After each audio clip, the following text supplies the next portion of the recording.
Hello বন্ধুরা, সকলকে স্বাগত জানাই আমার চ্যানেল ট্যারো উইথ বৃষ্টিতে। সবাই কেমন আছেন? হ্যাপি থাকবেন, পজিটিভ থাকবেন। জেন্ডার স্পেসিফিক রিডিং এটা একদম নয়। আমার ভিউয়ার্স মেল অথবা ফিমেল যে কেউ হতে পারে। টাইমলেস কালেক্টিভ এনার্জি পিক করা হয় বলে সবসময় সব কথা আপনার সাথে রেজোনেট নাও করতে পারে। টাইমলেস হওয়ার জন্য আপনার সামনে যখন রিডিংটা আসবে আপনি এখান থেকে কোনো না কোনো গাইডেন্স কিন্তু পেয়ে যাবেন। অলরেডি এক সাইন বেস রিডিং কয়েকটা রাশি সিগনিফিকেন্ট থাকে বলে আমি সেগুলোকে মেনশন করে দিই। সর্বোপরি রিডিংয়ের এনার্জি যদি আপনার সাথে ম্যাচ হয়ে যায় তাহলে কিন্তু পুরো রিডিংটাই আপনার। আজকে দেখে নেওয়ার চেষ্টা করবো আপনার পার্সনের ট্রু ফিলিংস কী, আপনার কারেন্ট এনার্জি, ডিভাইনের গাইডেন্স কিছু থাকলে সেটাও দেখে নেওয়ার চেষ্টা করবো। রিলেশনশিপের হ্যাপি মোমেন্ট ভাবতে পারেন, পার্সনের নাম ভাবতে পারেন, তার ছবিও ভাবতে পারেন। যত পজিটিভলি তার কথা ভাববেন আপনারা কিন্তু এই রিডিংয়ের সাথে তত কানেকশান অনুভব করবেন। দেখে নেবো যে আপনাদের সম্পর্কে ক্ল্যারিফিকেশন কি আসছে, আপনাদের যে লাভ সিচুয়েশান আছে সেখানে ক্ল্যারিফাই কী করে হচ্ছে সেটা আমি দেখে নেবো। পজিটিভলি তার কথা ভাবুন। Wishful thinking, having lofty ideas leads to a letdown. Be realistic. একটা সম্পর্ক মেনটেন করতে গেলে শুধুমাত্র ইমোশনাল হলেও হবে না, র্যাশনালও ভাবতে হবে, লজিক্যালও ভাবতে হবে। সেটাই কিন্তু এখানে বলেছে, সেই ক্লারিফিকেশানটাই কিন্তু এসছে যে শুধুমাত্র একটা ইমোশন নিয়ে ভাবলে কিন্তু হবে না। লাভ ব্লকস, অলরেডি অনেকের মধ্যে একটা সেপারেশনের সিচুয়েশান তৈরি হয়েছে। ব্লক আমি একেবারে যে সেপারেশন হয়ে গেছে সেটা আমি বলবো না। Dismantle hidden barriers two real intimacy and trust, আপনাদের সম্পর্কের মধ্যে অনেক বেশি চাহিদা ছিল, যে কোনো তরফ থেকেই থাকতে পারে। এই ক্লারিফিকেশান কিন্তু এসছে এখানে দেখুন। এই রিলেশনশিপের ওপর কারোর না কারোর তরফ থেকে একটা তো এক্সপেকটেশান ওভার ছিল, একদম ওভার এক্সপেকটেশান ছিল, যার জন্যই আজকে লাভ ব্লকেজটা তৈরি হয়েছে। এখন আপনি ভাবুন আপনার কথা ভাবুন বা আপনার পার্টনারের কথা ভাবুন, কে বেশি ওভার এক্সপেকটেশন রেখেছিলেন। Silent remains, amid the uncertainty love has the power to rebuild trust. এবং সেখান থেকেই সেই ইমোশনাল সেই এক্সপেকটেশনটা ফুলফিল হয়নি বলে সেখান থেকে ট্রাস্ট ইস্যু তৈরি হয়েছে এবং সাইলেন্টলি একটা দূরত্ব তৈরি হয়েছে। আমার ভিউয়ার্সের তরফ থেকেই হয়তো আপনি সাইলেন্ট জোনে তাকে পাঠিয়ে দিয়েছেন, এই সম্পর্কটাকে সাইলেন্ট একটা সিচুয়েশনে পাঠিয়ে দিয়েছেন এবং আপনার মধ্যে এখন আর সেই রকম কোনো ক্রেভিং নেই, কোনো চাহিদা নেই, কোনো ডিমান্ড নেই। যেগুলো আপনি হয়তো আগে শো করতেন সেগুলোর থেকে নিজেকে অনেক বেশি গুটিয়ে নিয়েছেন, নিজের ইমোশনকে গুটিয়ে ফেলেছেন, সেটাই দেখা যাচ্ছে। স্টর্ম অফ লাভ এবং কনফ্লিক্টও হয়েছে, সম্প্রতি ঝগড়া হয়েছে। এক সপ্তাহের মধ্যে 2-3 দিন আগের মধ্যে দেখা যাচ্ছে ঝগড়া হয়েছে। Conflict is an opportunity for growth and change. দেখুন, সবসময় যে খুব একটা মিষ্টি মধুর সম্পর্ক থাকবে তা নয়, সম্পর্কের মধ্যে কিন্তু ওঠা পড়া থাকতেই পারে। সেটাই হলো লয়াল সম্পর্ক। যে সম্পর্কে কোনো ঝগড়া বিবাদী নয় সেই সম্পর্ক নিয়ে অবশ্যই তো ভাবতে হবে, তাই না? তবে খুব বেশি ঝগড়া হওয়া যেমন টক্সিক, খুব বেশি লাভ ইমোশন থাকাও সেখানেও একটা সন্দেহ থেকে যায়। তো একটা ব্যালেন্স সিচুয়েশন থাকা জরুরি এখানে, সেটাই বলছে ডিভাইন। কিন্তু আপনাকে ক্ল্যারিফাই এটাই করছে যে সম্পর্কে অল্প দ্বন্দ্ব বিকাশ, মানে দ্বন্দ্ব থাকা ভালো, সেটাও এমন কিছু খারাপ নয়। Prickly defence, barriers caused by past hurt block you, be patient. কারো ক্ষেত্রে কোনো রিলেশনশিপ, সেই রিলেশনশিপের একটা যে অভিজ্ঞতা, সেই তিক্ত অভিজ্ঞতা থেকে আমার ভিউয়ার্স হতে পারে বা আপনার পার্টনার হতে পারে, নিজেকে দূরে সরিয়ে নিচ্ছে। সুতরাং এখানে কারণগুলো দেখতে পাচ্ছেন তো, একটা ওভার এক্সপেকটেশন কারণ এসছে, অতিরিক্ত একটা ডিজায়ার, অতিরিক্ত একটা কন্ট্রোল করার সিচুয়েশন। এটা কেই বা মানবে বলুন, আপনারাই বলুন। যদি আপনিও বেশি মানে অতিরিক্ত কন্ট্রোল করতে চান, আপনার নিজেরও ভালো লাগবে না যে কেউ আপনার মানে নিঃশ্বাস নেওয়ারও হয়তো একটা হিসাব চাইবে। তো সেইটাও যেমন ভালো নয়, অতিরিক্ত সেপারেট থাকাও ভালো নয়, অতিরিক্ত লাভিডাবি এনার্জিও, মানে কোনোটাই অতিরিক্ত কিন্তু ভালো নয়। সেখানে একটা ব্যালেন্স থাকা ভালো। এবং কারো ক্ষেত্রে দেখা যাচ্ছে আপনারা ট্রমাটাইজড ছিলেন, কোনো একটা রিলেশনশিপে এত বেশি ট্রমা সিচুয়েশনের মধ্য দিয়ে আপনি গেছেন যে সেখানকার একটা ক্ষত আপনাকে কিন্তু বারবার বাধা দিচ্ছে এই সম্পর্কটা নিয়ে এগোতে বা ভাবতে। ভাইস ভার্সা হতে পারে, এটা হয়তো আপনার পার্টনারই ভাবছে। বটম অফ দি ডেক আছে টার্বুলেন্স এবং সেপারেশনতে তো অনেকে রয়েছেন। ডিভাইন কিন্তু বলছে নিজেদের এই যে আপনাদের মধ্যে যে সম্পর্কের টানাপোড়েন যাচ্ছে, যদি ভুল বোঝাবুঝির কারণে হয়, যদি আপনাদের মনে হয়, দেখুন রাগারাগির সময় কিছু মনে হয় না, কিন্তু যখন রাগটা কমে, যখন ইমোশনটা কমে, তখন কিন্তু আমরা দেখতে পাই। এবং কেউ যদি বলে যে না দেখতে পাই না, বুঝতে পারি না, সেটা কিন্তু ভুল কথা। যখন উত্তেজনা কমে যায় তখন মানুষ তো বুঝতেই পারে না যে কোথায় কি ভুল হচ্ছে এবং কার কি ভুল হচ্ছে। সেটাও দেখুন, একতরফা বিচার করবেন না, একটু র্যাশনাল ভাববেন। সেক্ষেত্রে যদি মনে হয় যে হ্যাঁ আপনার তরফ থেকে কিছু খামতি আছে, সেটাকে দূর করা যেমন দরকার, তেমনি তার তরফে কিছু খামতি থাকলে সেটাও অবশ্যই বলা উচিত যে হ্যাঁ তোমার এইরকম একটা কিছু রয়েছে। তো সেই রকম করে আন্ডারস্ট্যান্ডিংয়ের মধ্য দিয়ে সম্পর্ক গেলেই তো ভালো, সেখানে যেন টক্সিসিটিটা গ্রো না করে। এখানে যে দুটো কারণ এসছে সেটা কিন্তু আমি বললাম। কারো কারো ক্ষেত্রে পাস্ট কোনো রিলেশনশিপের অভিজ্ঞতা যেটা এগোতে বাধা দিচ্ছে, আর কারো কারো ক্ষেত্রে কিন্তু ওভার এক্সপেকটেশন, ওভার একটা ডিমান্ডিং, ওভার কন্ট্রোলিং নেচার, অতিরিক্ত কন্ট্রোল করার প্রবণতা, নিয়ন্ত্রণ করার প্রবণতা থেকে কিন্তু একটা দূরত্ব এসছে। মোটামুটি সেপারেশন তো রয়েছে, সেপারেশন না থাকলেও সেপারেশনের মতনই সিচুয়েশান একটা রয়েছে। 13 থেকে ক্ল্যারিফাই করব কি আসে, দেখা যাক আপনার পার্টনারের কারেন্ট এনার্জিতে।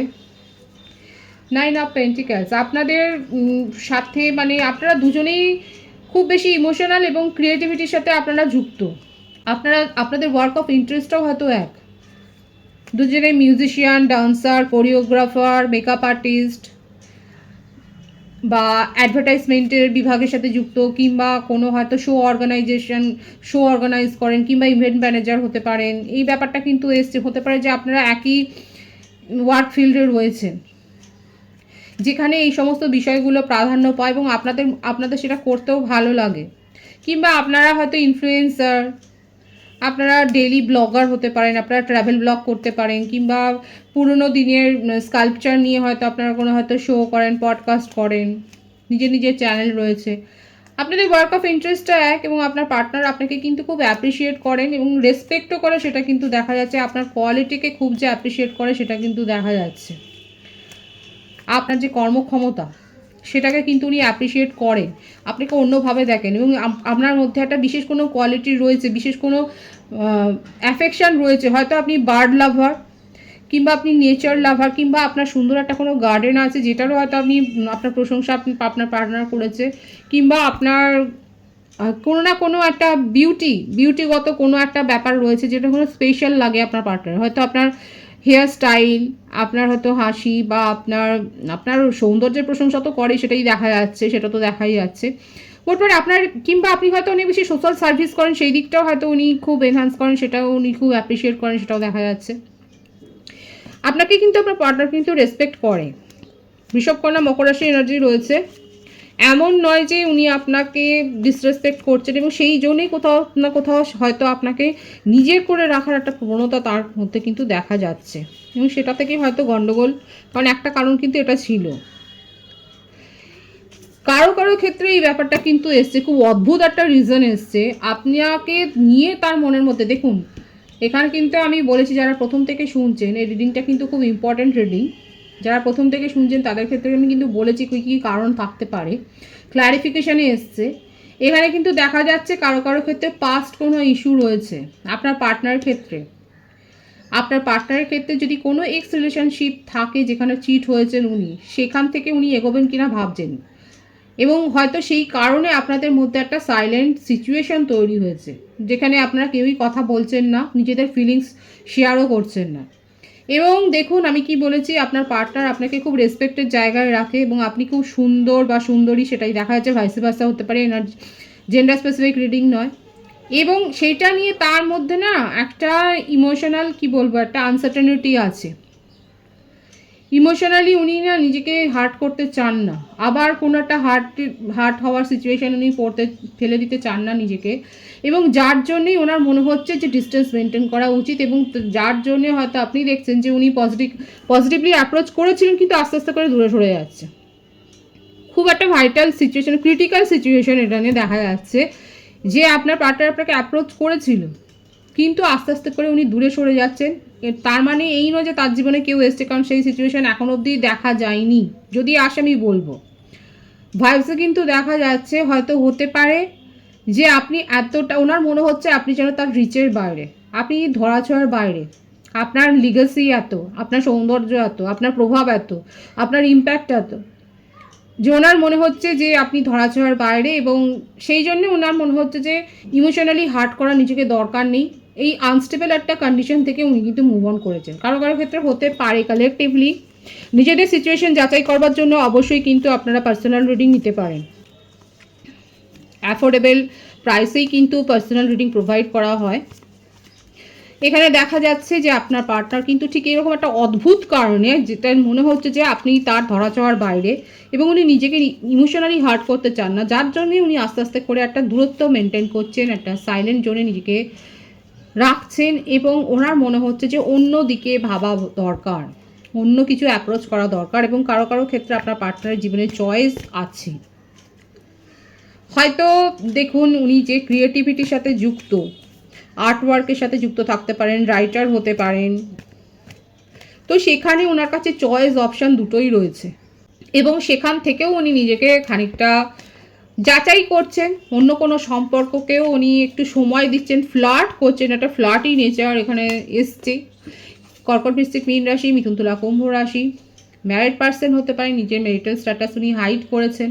কারো কারো ক্ষেত্রে এই ব্যাপারটা দেখা যাচ্ছে আপনার পার্টনার কিন্তু কোনো স্পেল ওয়ার্কের সাথে যুক্ত থাকতে পারেন, হয়তো উনি এগুলো করেন, নিজেও করতে পারেন, এগুলোকে উনি বিশ্বাসও করেন এবং এগুলো উনি কিন্তু করছেন নিজের উইশ ফুলফিলমেন্ট করার জন্য। উনি কিন্তু এগুলো করতে পারেন, এই ক্রিয়াকলাপ কিন্তু করতে পারেন, সেটাও কিন্তু দেখা যাচ্ছে। উনি নিজে অ্যাস্ট্রোলজার বা অকাল্টের সাথে যুক্ত থাকতে পারেন, এই ধরনের স্পেল ওয়ার্কের সাথে যুক্ত থাকতে পারেন এবং হয়তো কারো কাছ থেকে শিখছেন, কারো কাছ থেকে পরামর্শ নিয়ে করছেন, সেটাও কিন্তু এখানে এসেছে।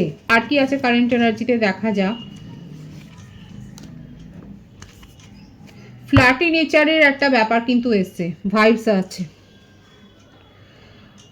এখানে, তার কাছে অ্যাপ্রোচও রয়েছে এবং উনি সম্পর্কের মধ্যে আসা যাওয়া অন অফ সিচুয়েশন অনেকবার তৈরি করেছেন। নিজের উইশ ফুলফিলমেন্ট করার জন্যে উনি স্পেল ওয়ার্কও করে থাকেন, সেই নেচারটাও দেখা যাচ্ছে। আমি দেখব কারেন্টলি উনি কি চাইছেন। আপনাকে নিয়ে তার থট কিন্তু খুব পজিটিভ আছে, কিন্তু নিজের ইমোশনকে উনি কন্ট্রোল করতে পারছেন না। আর ওনার হার্ট ব্রেক সিচুয়েশন, কারণ আপনি তাকে দূরে পাঠিয়ে দিয়েছেন। আপনার মনে হচ্ছে যে এরকম কোনো, এবং আপনি জেনে গেছেন তার নেচার সম্বন্ধে এবং সেই জন্য আপনি তাকে সেপারেশনে পাঠিয়ে দিয়েছেন, সাইলেন্ট জোনে পাঠিয়ে দিয়েছেন এবং উনি দূর থেকে আপনাকে দেখছেন, আপনার গতিবিধি ওয়াচ করছেন। লং ডিস্টেন্স রিলেশনশিপে আপনারা অনেকে থাকতে পারেন, আপনার পার্টনার গ্লোবাল সিটিজেনশিপেও থাকতে পারেন, এনআরআই হতে পারে, ফরেনার হতে পারে। আপনার পার্টনার কিন্তু দেখছেন যে আপনি কি করছেন, আপনার অনলাইন অ্যাক্টিভিটি উনি রেগুলার কিন্তু চেক করেন এবং আপনি যেভাবে তাকে অ্যাপ্রোচ করেছেন, আপনি যে দূরত্বটা মেনটেন করেছেন গ্রেসফুলি, সেটাতে উনি কিন্তু খুব হার্ট হয়েছে। কখনো কখনো ভীষণ রেগে যাচ্ছে যে ওনাকে কেউ পাত্তা দিচ্ছেন না, ওনাকে আপনি পাত্তা দিচ্ছেন না, আপনি প্রায়োরিটি দিচ্ছেন না নিজের জীবনে। কিন্তু খুব প্যাশন আপনাকে নিয়ে, হয়তো আপনাদের মধ্যে এরকম কোজি টাইম অনেকবার আপনারা কাটিয়েছেন, যেগুলো কিন্তু নিয়ে উনি খুব ক্রেভিং করছে এবং আপনাকে ভুলে যেতে তো অবশ্যই পারছে না। আপনাকে দেখুন, এটাই হচ্ছে তার কারেন্ট এনার্জিতে এসছে। ইকুয়াল গিভ অ্যান্ড টেক করতে চান এবং আপনাকে নতুনভাবে উনি অ্যাপ্রোচ করতে চান। আপনি যে রূপ ওনার দেখেছেন সেই রূপটাকে উনি ভুলিয়ে দিতে চান। উনি এটাই আপনাকে আপনার মনের মধ্যে গ্রো করতে চান যে আপনি যে ধারণাটা ওনার সম্বন্ধে রেখেছেন সেটা ভুল ধারণা, আপনি যেটা ভাবছেন সেটা ভুল ধারণা। উনি এখন আপনার কথাই ভাবছেন। ইকুয়াল গিভ অ্যান্ড টেক উনি করতে চান, ইকুয়াল প্রায়োরিটি উনি দিতে চান, ইকুয়াল ইম্পর্টেন্স দিতে চান, ইকুয়াল রেসপেক্ট উনি দিয়েছেন এবং সেটাই উনি বিশ্বাস করাতে চান যে উনি কতটা রেসপেক্টফুলি আপনাকে নিয়ে ভাবেন এবং নিউ প্রপোজাল নিউভাবে উনি দিতে চান। এটাই কিন্তু যারা লং ডিস্টেন্স রিলেশনশিপে আছেন বিশেষ করে তাদের ক্ষেত্রে কিন্তু কালেকটিভলি এসছে। আপনি আপনার সিচুয়েশান অবশ্যই যাচাই করে নিতে পারেন পার্সোনাল রিডিং নিয়ে। এটাই তার কারেন্ট এনার্জিতে এসছে। আপনার কারেন্ট এনার্জি দেখব। পেজ অফ কাপস, ফ্যাশন ওয়ার্ল্ডের সাথে যুক্ত থাকতে পারেন। আমার ভিউয়ার্সরা মডেল হতে পারেন ছোটোখাটো, কিংবা বড় ধরনের কাজও আপনারা করেছেন, টিভি সিরিয়ালের সাথেও যুক্ত থাকতে পারেন। রিডিং শেয়ার করবেন ভালো লাগলে, বন্ধু বান্ধব আত্মীয় স্বজন যত পারবেন রিডিংটা শেয়ার করুন। পাস্ট লাইফ কানেকশানে অনেকে রয়েছেন এবং আমার ভিউয়ার্সরা হয়তো কোথাও বেড়াতে গেছেন কিংবা ঘুরে এসেছেন, ফরেন থেকে ঘুরে আসতে পারেন আপনারা। কারা কারা ফরেনে গেছেন বলবেন অবশ্যই।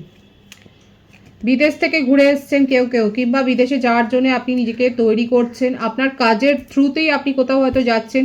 এখানে আমি বলেছি অনেকে ফ্যাশন ওয়ার্ল্ডের সাথে যুক্ত থাকতে পারেন, মডেলিং করতে পারেন, আপনাদের হয়তো কাজের সূত্রেই আপনাদেরকে বিদেশে যেতে হচ্ছে, হয়তো সেরকম কোনো আপনি কন্ট্রাক্ট পেয়েছেন।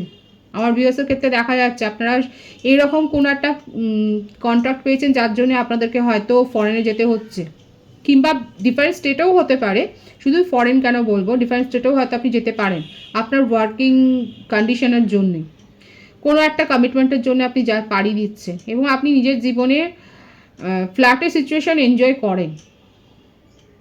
খুব একটা এজ ডিফারেন্স আপনাদের মধ্যে নেই, একই ওয়ার্ক ফিল্ড আবার এলো। আপনার পার্টনার আপনাকে কিন্তু একদম নজরে রেখেছেন 24/7, উনি কিন্তু আপনাকে ওয়াচ করছে। আমার ভিউয়ার্সের কাছে একাধিক প্রপোজাল আছে, আপনার পার্টনারের কাছে কি আছে, আপনার কাছেও রয়েছে, এবং সেই জন্যই একটা ইনসিকিউরিটি ফিলিংস আপনার পার্টনার কিন্তু ভুগছে, কারণ আপনি ওনাকে আর পাত্তা দিচ্ছেন না, ওনাকে আপনি যথারীতি ইগনোর করছেন। 111-এর ভাইবস এখানে রয়েছে।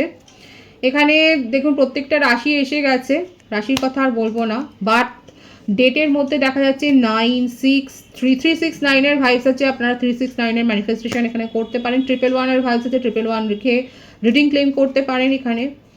আর যে বার্থ মান্থ দেখা যাচ্ছে সেটা হচ্ছে সেপ্টেম্বর, জুন, মার্চ, অক্টোবর, জানুয়ারি, এই মাসগুলো বেশি দেখা যাচ্ছে। আমার ভিউয়ার্সরা কিন্তু খুব এনজয় করছে নিজের লাইফে, সেটা দেখা যাচ্ছে, এবং আপনারা ঘুরতে বেড়াতে ভালোবাসেন।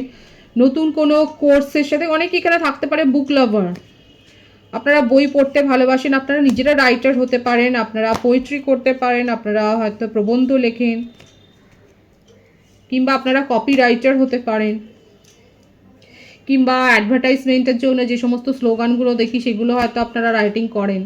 আপনার যথেষ্ট মানে প্রতিভা রয়েছে, এবং লোকে কিন্তু আপনাকে অ্যাপ্রিসিয়েট করে, সেটা কিন্তু দেখা যাচ্ছে আমার ভিউয়ার্সের কারেন্ট এনার্জিতে। অবশ্যই ক্লেম করবেন এনার্জি 111 লিখে।